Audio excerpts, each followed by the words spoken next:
Pemirsa, Presiden Republik Indonesia Prabowo Subianto berencana membatalkan kunjungannya ke Tiongkok, Cina. Pembatalan kunjungan kenegaraan Presiden Prabowo ke Tiongkok yang dijadwalkan pada bulan September mendatang dijelaskan oleh Menteri Sekretariat Negara Prasetyo Hadi. Presiden Prabowo belum dapat memenuhi undangan Presiden Cina Xi Jinping dan memilih fokus memantau, memimpin dan mencari penyelesaian terbaik atas berbagai dinamika yang terjadi di tanah air. Presiden Prabowo Subianto juga telah menyampaikan permohonan maaf secara resmi kepada pemerintah Tiongkok atas ketidakhadirannya. Karena dinamika di dalam negeri, Bapak Presiden ingin terus memantau secara langsung, beliau juga ingin terus memonitor secara langsung, kemudian juga beliau ingin memimpin secara langsung dan mencari penyelesaian-penyelesaian yang terbaik. Oleh karena itu, Bapak Presiden Prabowo Subianto dengan kerendahan hati dan dengan memohon maaf kepada pemerintah Tiongkok, beliau memutuskan untuk belum dapat menghadiri undangan dari pemerintah Tiongkok. Ya, pemirsa, Presiden Prabowo Subianto mengundang sejumlah ormas Islam di kediamannya di kawasan Hambalang Sentul, Bogor, Jawa Barat. Pertemuan tersebut bertujuan mengajak organisasi Islam seluruh Indonesia bersama-sama menjaga situasi keamanan agar lebih tenang dan kondusif di tengah unjuk rasa yang berlangsung di Jakarta dan sejumlah wilayah lain.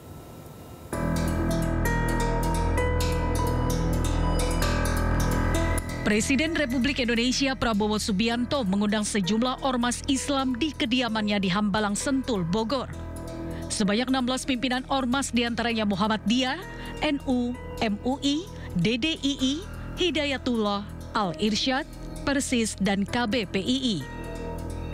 Ke-16 ormas melakukan dialog dengan Presiden Subianto beserta sejumlah Menteri Kabinet Merah Putih.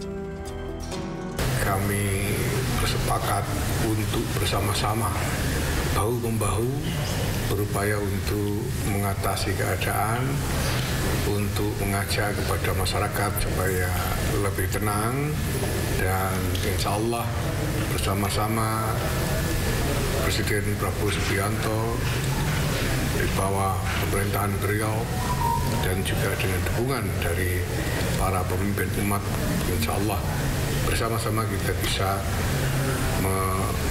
mengatasi apapun tantangan yang kita hadapi.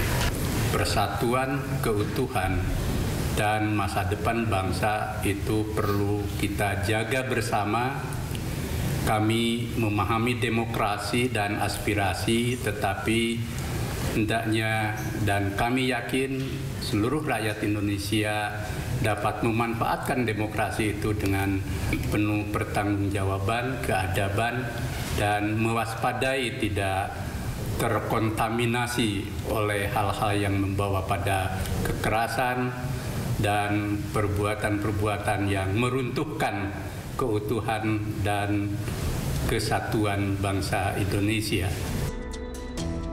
Pertemuan yang berlangsung selama 3 jam ini, pemerintah dan ormas Islam saling memberikan masukan dan pandangan atas keutuhan bangsa perlu dijaga bersama, serta menghimbau masyarakat untuk menjaga keutuhan NKRI.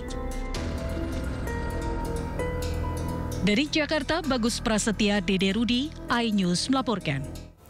Pemirsa, Wakil Presiden Republik Indonesia Gibran Rakabuming Raka mengunjungi Rumah Sakit Cipto Mangunkusumo dan Rumah Sakit Pelni, tempat korban bentrok massa yang terjadi pada 28 Agustus yang lalu. Gibran menjenguk 2 orang korban, salah satunya Umar Amiruddin, pengendara ojek online yang menjadi korban luka akibat bentrok massa. Dalam kunjungannya, Gibran menanyakan kondisi korban. Selain itu, Gibran juga sempat menanyakan situasi dan kondisi saat kejadian kepada Umar. Selain menyapa dan menanyakan kondisi para korban, Gibran juga menenangkan korban dan meminta para korban untuk beristirahat agar cepat pulih.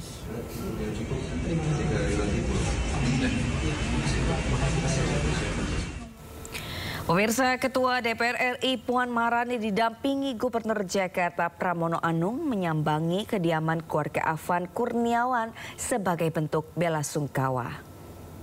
Selain Pramono, Puan juga didampingi anggota DPR fraksi PDIP Adian Napitupulu, Esti Wijayati, Said Abdullah hingga Once Mekel. Puan menyampaikan belasungkawa atas meninggalnya Afan akibat terlindas kendaraan taktis Brimob Polda Metro Jaya. Puan menawarkan bantuan biaya sekolah untuk adiknya dan kesempatan bekerja untuk kakaknya. Puan juga memastikan akan memberikan ganti rugi berupa sepeda motor kepada keluarga Afan. Hal ini dilakukan lantaran motor milik Afan dilaporkan hilang atau belum ditemukan. Saya juga menyampaikan kepada kedua orang tuanya, insya Allah kakak dan adiknya bisa dibantu sekolahnya oleh Pak Gubernur. Juga kami akan membantu kakak dan adiknya untuk bisa bekerja dan menyelesaikan sekolahnya. Juga saya minta kepada Gubernur untuk dikasih kartu KJP sampai selesai. Sebelumnya, Presiden Prabowo Subianto mendatangi rumah duka almarhum Afan Kurniawan Jumat malam. Di rumah duka, Prabowo menyampaikan bela sungkawa secara langsung kepada keluarga korban.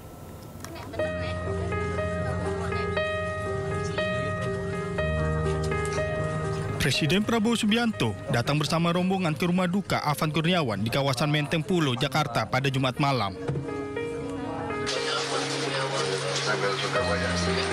Di rumah duka, Presiden langsung bertemu dengan orang tua korban dan menyampaikan bela sungkawa yang sedalam-dalamnya. Prabowo juga meminta Polri mengusut tuntas secara transparan terkait kematian Afan Kurniawan.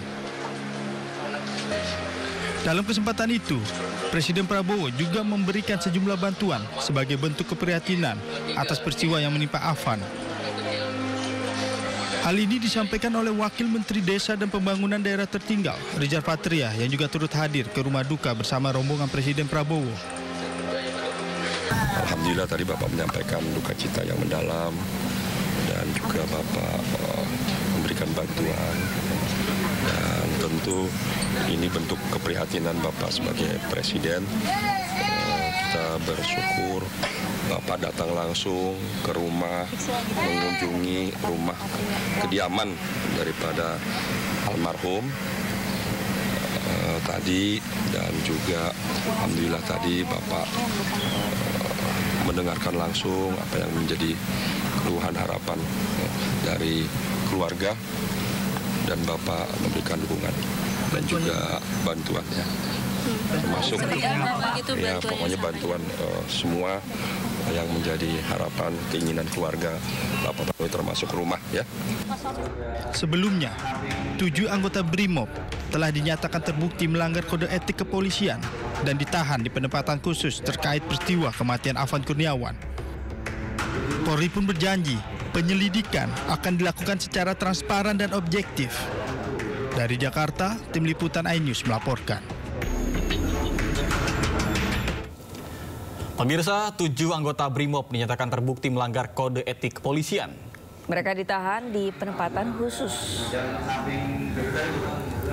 Hasil ini didapatkan dari pemeriksaan ke-7 anggota Brimob di Propam Mabes Polri. Kadif Propam Polri, Irjen Abdul Karim, menegaskan akan menjaga integritas. Selain itu, Polri memastikan pemeriksaan etik terhadap 7 anggota polisi yang dilakukan dengan transparan dan objektif, di mana pada prosesnya akan turut melibatkan pihak eksternal. Saya selaku Kadif Propam Polri tetap berkomitmen dan menjaga integritas dari organisasi saya yang saya pimpin.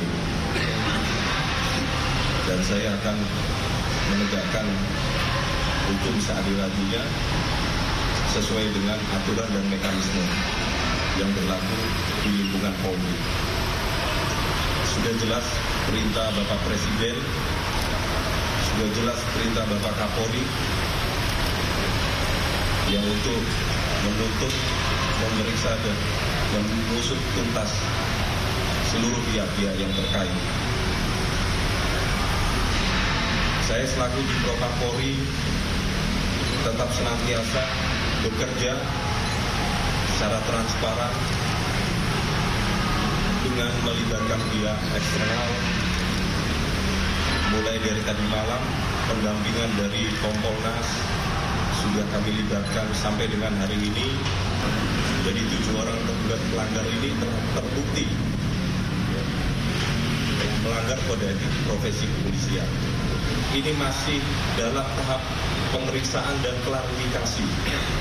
Klarifikasi ini tentunya kita akan memintai keterangan bukan hanya dari terduga saja, tapi saksi-saksi ataupun fakta-fakta orang-orang yang mengetahui kejadian tersebut.